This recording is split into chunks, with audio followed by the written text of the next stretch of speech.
Did I ever tell you about the time that I landed a commercial for a online dating service? No. It was a specialized dating service, and I guess their clients, you had to prove that you made $100,000 or more a year. And so I got a call from a modeling agency that I was doing photo shoots for.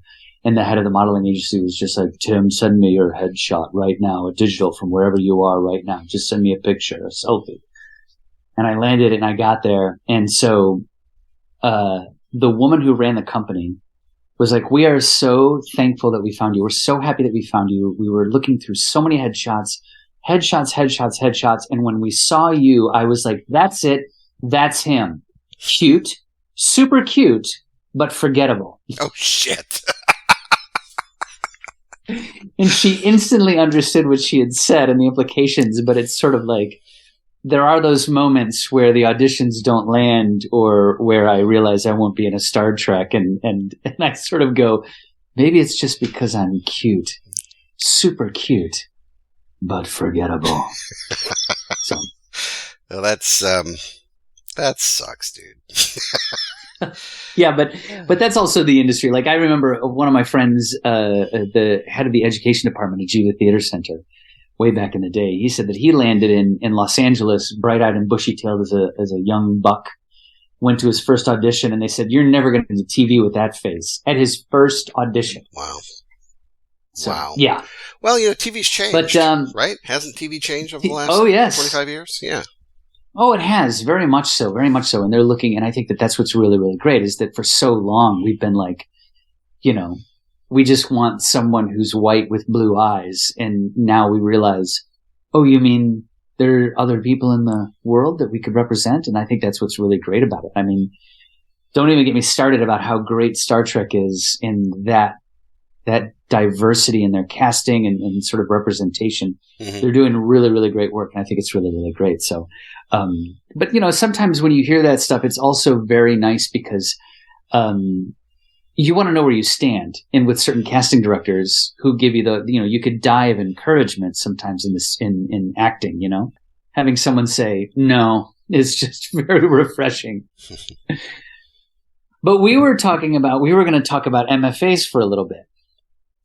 Yeah, we had started talking about Master Fine Arts in fiction writing or creative writing. I have one, yeah. And you don't, and I don't. You don't, but does that really matter? That was really the question that I was thinking about in the shower one morning. Just sort of, is this thing worth the paper it's printed on? And I think it depends on what time of day you ask me and what the answer is. But I'm not very negative on the degree. I actually am very appreciative that I have it.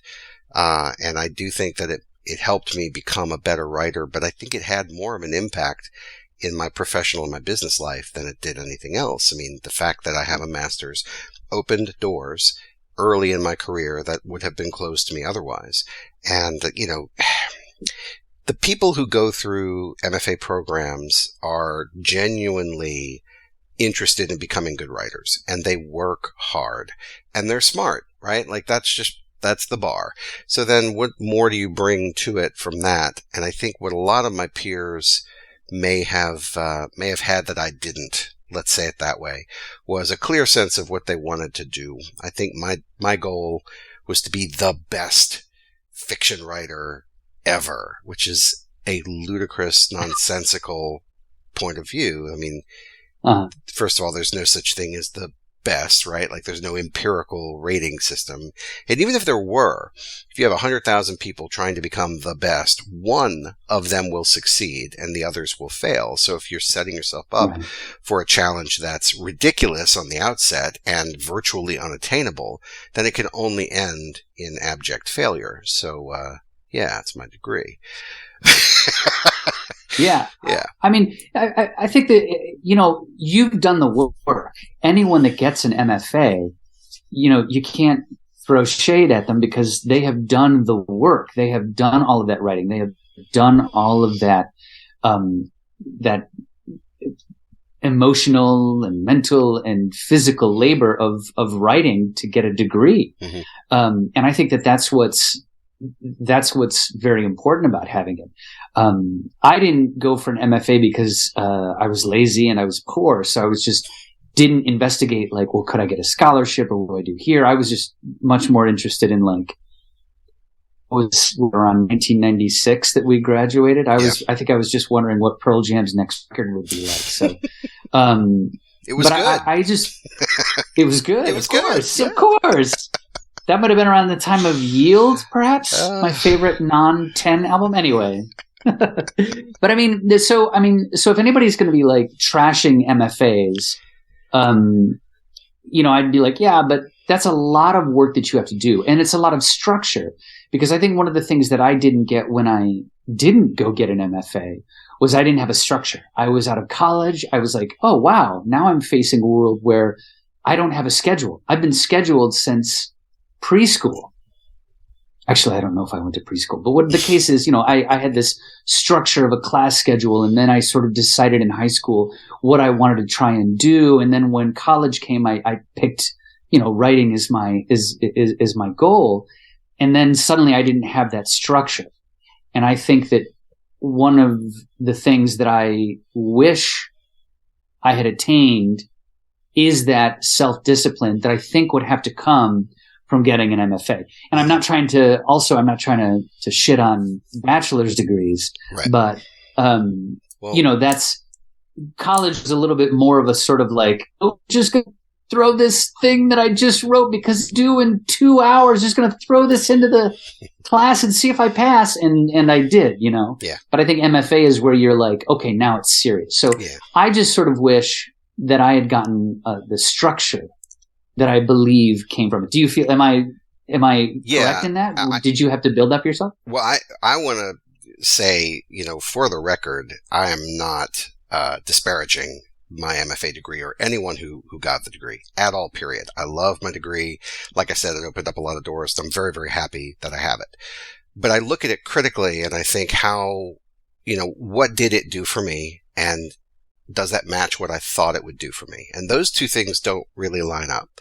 So I really thought that it would make me a better writer. And it did, but not in the way that I thought it would. I really thought that it would accelerate my performance, that I would come out being a professional writer, and that I would be able to sort of publish quickly and advance, in that manner. And what the ironic part is, I did actually publish almost immediately after I got out of school. But it was because I took my thesis advisor's advice.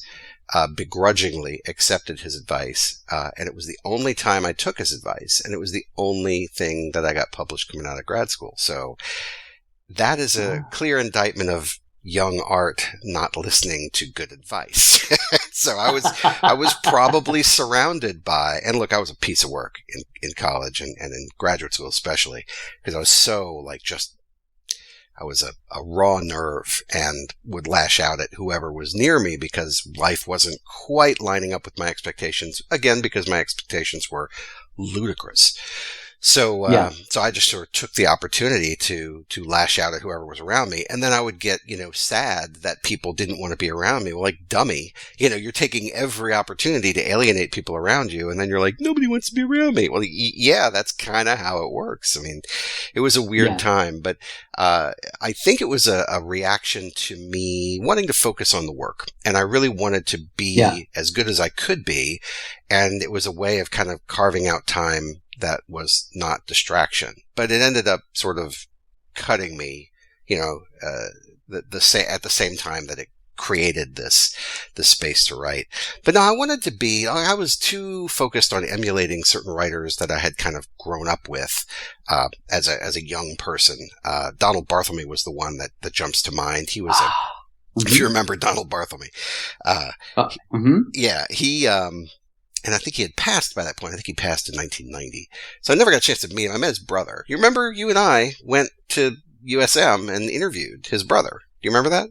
That's right. Yes. Yes, for ellipsis. Right. That's a whole other podcast episode in itself, talking about ellipsis. That's true. Yeah. Yeah. That was the more is not necessarily better conversation. We'll get to that another day. But no, so this guy, I read one of his short stories, The Indian Uprising, and it was this chaotic, like barely contained grenade explosion for me. And I loved it, and I didn't understand what was happening, but it made me feel a certain way, and I really wanted to replicate that in my work. And the thing that I didn't understand about Donald Barthelme, that I really would have appreciated someone to sit me down and explain it to me, is that his characters weren't fully realized people. His characters were much more either archetypes or stand-ins for ideas. A lot like Samuel Beckett has characters that just sort of stand in for ideas. And I think he's famous for saying that if he could put his actors in a barrel and push them around stage, he'd do that. So I'm like, oh, okay. He really doesn't want to develop characters. He just wants them to sort of megaphone ideas for the audience. Yeah. So I didn't understand that. And so I was always terrible at character. Always in school. And then his plotting was non-existent, right? Because it really was vignettes that were kind of stitched together in a way that the juxtaposition of those different things created a tension that was really interesting. And of course, he was very skilled, so he could get away with that. And I, as a less skilled copycat, just didn't it didn't have the same effect. So here I am trying to, it's almost like a quarterback trying to be Drew Brees, right? And trying to do everything that Drew Brees does without the skill. And it doesn't work. And they're like, well, why am I not Drew Brees? It's like, cause you're not, dude. So anyway, when I talk about MFA programs, I can only talk about myself, right? Because everybody's experience is different. We actually had a guy at Texas State who had already published a novel. And he was in his MFA, and he was very, I'll say self-important, but in a good way, right? He really knew who he was. He knew what kind of work he wanted to do. And I was way too internally competitive with people around me, where I wanted to be. Again, it's informed from that point of view of wanting to be the best, which doesn't make any sense, right? Like zero sense. And so I would naturally sort of put myself up against other people and kind of like try to figure out what I needed to do to be better than. And what I've learned since then is that it's not a competition, that you're actually going to get much more value out of helping other people succeed, and that it's fun to contribute to the success of other people. So I am a completely different person now than I was in graduate school. If anybody that I went to graduate school with is listening to this, 1, I'm sorry. 2, I'm nice now. And 3, I'm sorry. So I just don't know what else to say.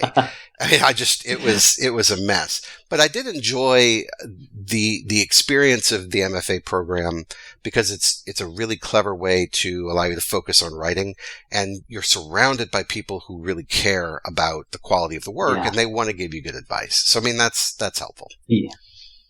Yeah. And I think that's something that I was thinking about while you were saying it, along with what I said earlier. It's the last time, I think, when I was doing, my undergraduate at UNO, University of New Orleans, it's the last time that I had a community around me of other writers. Mm-hmm.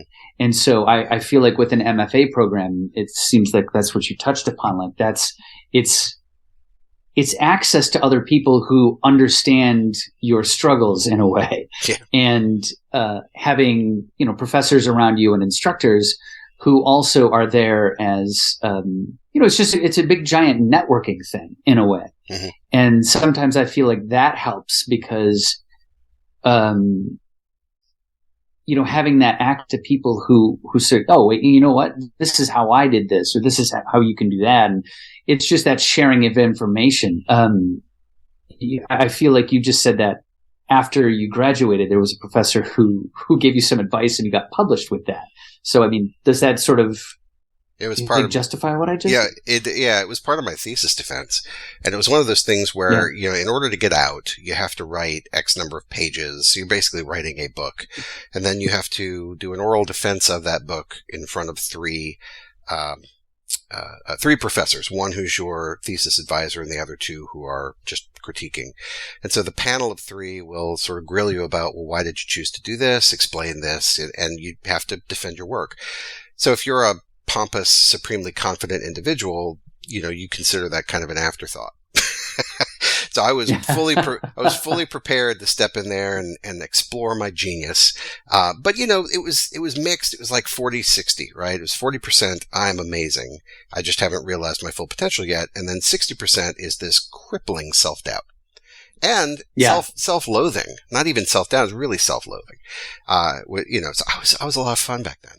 But the challenge was to channel that self-loathing and that anxiety, was channel it into the work. And that's what I tried to do. And so I thought it would be really easy to explain the choices that I had made, because I was living those choices every day. It didn't really matter. So, I mean, that's really where my confidence came from. But the real problem with my thesis defense was I knew that the people on the panel did not like me. And with good reason. They didn't have a good, compelling reason to like me. And to his credit, I'm not going to say any names, but to his credit, my thesis advisor, who I really do not think cared for me, he took me on because he had to. He continued to give me good advice. And the last thing that he did was, it was 3 or 4 days before I defended, I was showing him my most polished piece, and it had this conceit in it. I don't even remember. It's not really important, but it had this sort of sci-fi-ish conceit. I think the narrator was death or some bullshit like that. And he reads through it and he goes, if you just strip away this conceit, the story underneath between this man and this woman is actually really compelling. You should just discard the conceit and just tell the story of this man and this woman. And I'm like, you don't know what you're talking about. And I leave, right? And it stuck with me because it was good advice. And I begrudgingly said, damn it, he's right. And I spent 2 full days. I skipped class. I didn't go out with people. I just locked myself in my room for 2 solid days, and I rewrote that story. Even though I was behind on the whole thesis, it was due later that week. I needed to pump out another at least 30 or 40 pages. But right. And that story was quote unquote done, but I rewrote that story because his advice made perfect sense to me despite my own bias. And when I followed his advice, that was the story that I got published coming out of school. So I really, I feel like if I had been more mature, at that time in my life, I probably would have gotten a lot more out of the MFA program. But here's one thing that just popped in mind. Let me say this, and then we'll move on. I was an instructional assistant at Texas State, which meant that I was attached to a real professor, and I was their grader, lackey, whatever. So I remember she got a question in her sophomore English class, and it was 100 some odd people in the lecture class, and someone actually raised their hand and sort of asserted that an MFA was not necessary, that you could sort of go out and just live life. And that was their point of view, is that you don't need this degree. You can go out and just have experiences and then write them down. And I remember being sort of not disgusted, but sort of taken aback by that. So you're invalidating everything that I'm trying to do in one fell swoop. And I didn't appreciate that. Yeah. But that comment, the random comment from some sophomore, in the 90s, has stuck with me for a long time, because I come back to that about every 5 years and I go, was that kid right? What is that kid?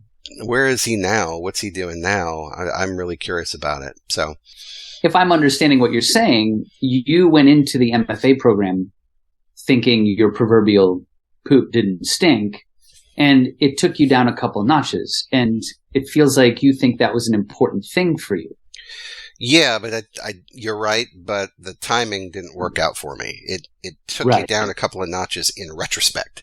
While I was there, I was very much providing active resistance. We'll put it that way. To what and look, I went to 2 different graduate programs. The first one I went to, I was there for 1 year at Columbia College Chicago, and I met some outstanding people at Columbia College Chicago. My peers were amazing. 2 of them are novelists. And so when I was there, the way that they taught didn't line up with what I had expected. And so I pushed back on it. Just a common theme up until I was in my mid-30s. Maybe later. Anyway, so I mean, the Iowa workshop method was what I was accustomed to. That's what we had at UNO. It's pretty much what everybody else had, but Columbia College Chicago approached it differently, and they did much more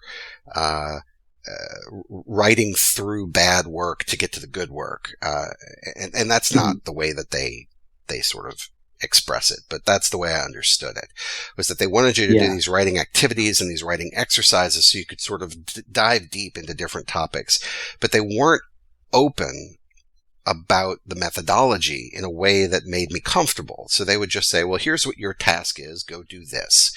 And I would go, why am I doing this? And they weren't very good at explaining why. And so as a result, I didn't trust that they knew what they were doing. In retrospect, they did, but I didn't trust it. And so as a result, I was halfway through my degree. In my first year, I had 17 hours of credit, and I think you only needed 36 to graduate. And I left the program because I just didn't trust that they were teaching me how to write. And I think if I had stayed there, I probably would have been more successful more quickly, to be honest. Right. But I left and I went to Texas State because they had a more traditional method. And I thought, oh, well, this place stinks, so I'll go to this other place. And it turns out that it wasn't the place, it was me. So wherever I was going to stink because I was there. And that's kind of how that, it's a shame, but I mean, that's what happened. So once I had some distance and perspective on it, I could look critically and go, yeah, kid, you were the problem. So like, how do you fix that going forward? And that's one of the reasons that I'm so energized by helping other people. I think that's why I went into instructional design, went into coaching as a hobby, tried to write how-to books on things, and have tried to really guide and counsel people that I think have a lot of talent. It's almost a make up for pissing away my 20s and making so many people uncomfortable in the process. Yeah. Right. It's interesting because not going into an MFA program, I did something very weird. I graduated from college, and suddenly I was like, okay, I have a writing degree. I'm a writer now. And then I spent a long time thinking that I had to justify that everything, I put myself in this mindset that now everything I write has to be good, correct? Because I have a degree in this. I should know what I'm doing. Like, I don't even remember. I remember like 2 creative writing classes at the University of New Orleans. And then for some reason, I feel like the rest of my time there was electives. Like, I don't remember, in my second half of my time at UNO, I don't remember being in a writing class. I remember being in like romantic lit, biology, and French, So it's really strange now that I'm thinking back on it. But once I graduated, and again, I didn't have a structure, I was just sort of like, okay, well, I guess I'll just try and write whenever I can. I would make the joke that now I have a writing degree, so my diary can be called a journal. And I just became afraid to look at a blank page because I was like, I have a degree. I should be good at this. And then I would start things and and then I never ended them. And that went on for like 15 years.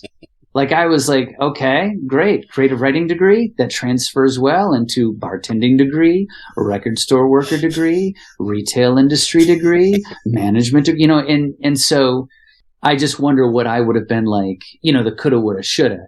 Would that have focused me a little bit more? Because in much the same way, I pissed away my 20s as well, because in college I discovered Kafka and I discovered Vonnegut, and I just fell in love with both of those writers, as I think a lot of college people do. I think Vonnegut is almost like the Grateful Dead of college writing. You know what I mean? Like, everybody had a Grateful Dead poster.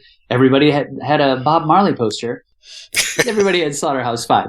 So, and I really wanted to emulate those things. And it took a very, very long time after school to kind of realize, my sort of personal theory was like, everybody wants to believe that they are a Jedi master of something, that somewhere down the road, they're going to find a new skill out. And then, someone's going to be like, hey, wow, you're really, really fantastic at this. Like Luke Skywalker. He was just on the farm. And then all of a sudden he finds out that he's got the Force. And so I was like, well, maybe my Jedi power is, this writing thing. And so I think that kind of gave me a little bit of like, massive amounts of privilege that I could just be like, well, whenever I want to take it seriously, I'll just start writing and then everyone will find out how great I am. And that didn't happen. I just spent a lot of time starting stories and never finishing them because I didn't really have a community of people that I could work with. And I mean, I've known you since college, and when I start to try and take things seriously, I think that's a really wonderful thing to have as someone that you could share your work with and then, get some notes on it. But it wasn't like anyone else I knew was writing to where I feel like an MFA program would have introduced me to, like professors that might have said, wow, you want to be Vonnegut? Step the fuck down, kid. You know what I mean? Yeah. And that's kind of what I wonder what would have happened. Tim, I think you'd have been great in an MFA program. If you'd had the opportunity to do it, you would have, I think, clicked with a lot of the people in the program. You clearly would have accelerated what you were trying to do. I don't think it is the solution, though. So I don't want you to look back on the decisions you made and go, darn, I really should have. I think, our paths are what they are. But yeah, I mean, now with technology being what it is, the nature of social media, it's a lot easier to find people who are like-minded and create a community on your own. So if the if the most beneficial part of an MFA program is building community, that's something that people can do now proactively. It does at least have kind of that filtration, though, of, at a minimum, the people who are around you all sort of cleared this bar, right? It's not that, I'd like to be a writer, and then you read their work and they're absolutely terrible. Although we had that experience where we read work and we were like, what the hell is this? How did they even get into this program? And I think that's much less about empirical skill on their part, and it's more about the application of your time management, and how much effort you're putting in. Yeah. Because I remember, like, when we were at UNO, I had 3 different writing courses. There was the basic one that you had to take, and then there was the advanced one, and I took that twice. I don't remember if I had to or if I wanted to, but I ended up taking 3 workshops when we were at UNO, and I actually did that, Tim, out of spite. I took the second one because the teacher in the first one I got a C, and the teacher told me, yeah, you're not a writer. Basically, he was nicer than that, but he basically told me, yeah, this is not for you. And my response was, screw you, I'm doing it, right? Because that was my personality. And so that was the only reason that I went into that advanced class. And the first story I put forward in that advanced class was kind of a half-assed rework of something I had done in the previous class, and it got roasted. Rightly so. It was a piece of garbage, and it was roasted. And I was so embarrassed that I had put myself in that position. I knew that it wasn't there. People laughed at the story in the workshop. I don't know if you've ever experienced that, but when people are like talking about your work to critique it, and they start laughing at the poor quality of it while you're sitting in the room, that is an eye-opener. That is an eye-opener. Yeah. And I wasn't mad at them for laughing. Not at all. I was mad at myself for not putting the time in and giving them something that was quality. So what I ended up doing was I talked with the instructor afterwards, and she was very dismissive because she had better things to do. And again, I don't blame her at all. But I took all of that as an indicator that, hey man, if you're really going to be serious and do this, you need to go do it. Like, stop screwing around. Go do it. So that was a great kick in the pants that I gave myself. And the next story that I put up was such a transformation from that other piece of crap that they weren't 100% convinced that I had written it. It was that much of a 180. They're like, are you sure you did this? Because they really had no opinion of me at all. And that was the first story I ever got published. It was Jabberwock in Ellipsis 94. Oh. Yeah. Yeah. It's weird because looking back on all of that stuff and wondering what I would have been like in an MFA, wondering what that would have introduced me to. The other side of my wondering about it and thinking, would I have gotten structure? Would I have made friendships? Would I have had the community that would have made me a better writer there? It's kind of like the other side of that is just, well, what ended up happening to me is what's made me the writer that I am today. And because I wanted so much to try and be some sort of hybrid Vonnegut, Kafka, Star Wars writer down the road, I sort of started to realize I can take them as influences, but I shouldn't try to be them. And that's one of the biggest things I think I've learned in all of the time since then is being comfortable with, I did not go to get an MFA, and I have become the writer. I finally like taken a step down from what I wanted to be and try to accept what I am. What are my strong points? What do I like to write? What is that? And I think that's what's been kind of interesting in looking back on college, is that, it's all fodder. And that's actually something that you told me way back in the late 90s, early aughts, when we were having discussions about writing even back then. It was like, the life, everything that you're doing is fodder. Just collect the fodder, collect it. And at some point, if you want to be a writer and that's how it comes out, then it will. And I think that's what sort of happened, is that now I'm finally trying to come to terms with the writer that I am and what my own voice is, I guess, if that makes sense. No, it does. And, do you require an MFA degree to reach that awareness? No, of course not. And I think it's harder for people now. The MFA programs are probably much more expensive now than they were in the 90s. So, it's even more of a business decision now. Am I going to get a return on this investment? And the answer is probably creeping towards no.